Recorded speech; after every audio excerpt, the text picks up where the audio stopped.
ఆదమర్చి అలసిపోయి మీరు ఇంటికి పోయి ప్రశాంతంగా పడుకోవాలంటే, దొంగతనాలు జరగకుండా ఉండాలనేది ప్రతి ఒక్కరు కోరుకుంటారంటే, మనకు పోలీస్ అహర్నిశలు మీ యొక్క రక్షణ కోసం రాత్రి అనక పగలనక ఏ క్షణమైనా స్పందించడానికి మీకు సూర్యాపేట టౌన్లోనే ఒక 20 మంది పోలీసులు గస్తీ చేస్తూ ఉంటారు. మరి దాని వెనకాల ఏముంది, ఎంత సపోర్ట్ ఉంది? ఖాళీకి వస్తూ ఉంటారు, మరి మనమేం సపోర్ట్ చేస్తున్నాం అనేటువంటి ఒకటి ప్రశ్నించుకొని దయచేసి మీ యొక్క ఆస్తులకి, మీ యొక్క వస్తువులకి ప్రథమ రక్షణ కల్పించుకునే బాధ్యత మీది. నేను ఏడబడితే ఆడేసిన మా పోలీసులు పట్టుకొస్తారనేటువంటి అట్లా ఉండకుండా ఫస్ట్ కర్తవ్యంగా మీది వస్తువు, మీరు ఎంతో కష్టపడి సంపాదించుకున్న వస్తువు కాదు. గౌరవనీయులు సూర్యాపేట జిల్లా ఎస్పీ గారు, అదేవిధంగా ఏఎస్పీ గారు, ఈ కార్యక్రమాన్ని మొత్తంగా ఆర్గనైజ్ చేసిన రాజశేఖర్ గారు, అందరూ టీంకు, ఇక్కడికి ఇచ్చేసిన మీ అందరికీ హృదయపూర్వక శుభాకాంక్షలు, నమస్కారం. నిజానికి పాఠాలు చెప్పేది టీచర్ను, నేను కూడా టీచర్ను, సార్ కూడా టీచరే.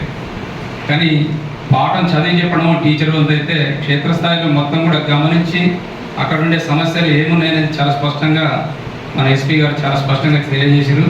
ఎస్పీ గారికి మొదటగా హృదయపూర్వక నమస్కారాలు. నిజానికి సార్ చెప్పాల్సిన అంశాలు చాలా స్పష్టంగా చెప్పారు. మన ఫోన్ దొరకడం ఎంత అదృష్టమో, ఇక్కడికి హాజరైన అందరికి కూడా ఒక గొప్ప సందేశం అందించారు. మొదటగా సైబర్ క్రైమ్స్ గురించి చాలా స్పష్టంగా చెప్పారు.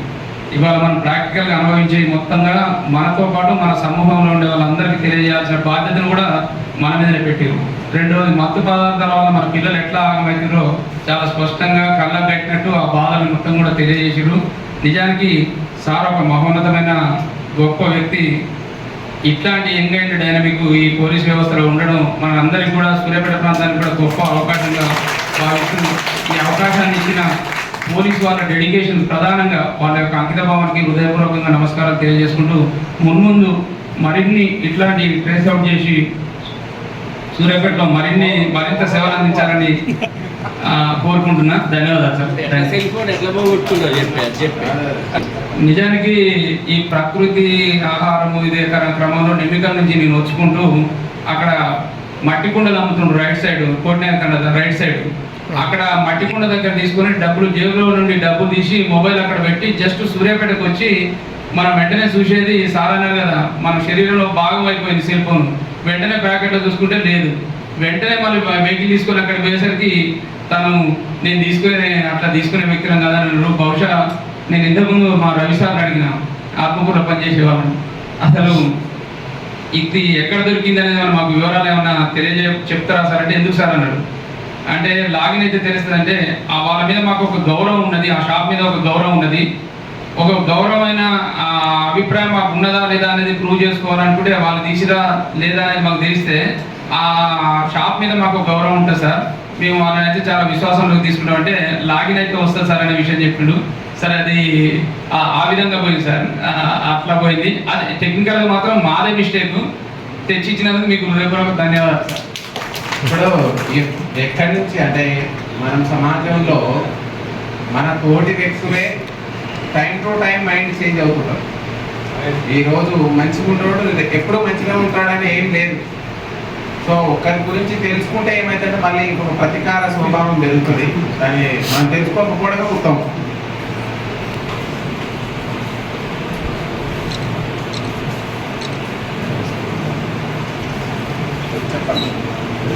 నమస్తే సార్, నా పేరు నాగరాణి, సూర్యాపేట టౌన్ అండి. నేను ఆశా వర్కర్గా చేస్తా. నాకు ఫోన్ లేకపోతే ఎంత ఇబ్బంది అవుతుంది, దొరుకుతుందని ఎక్స్పెక్ట్ చేయలేదు నేను అసలు. నాకు ఎంత ఇబ్బంది అయిందంటే అంత ఇబ్బంది అయింది.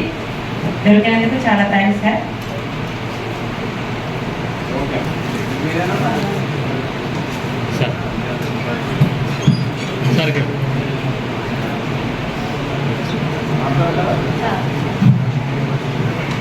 మాది కోదాడ మండలం దొరకుంట గ్రామం సార్.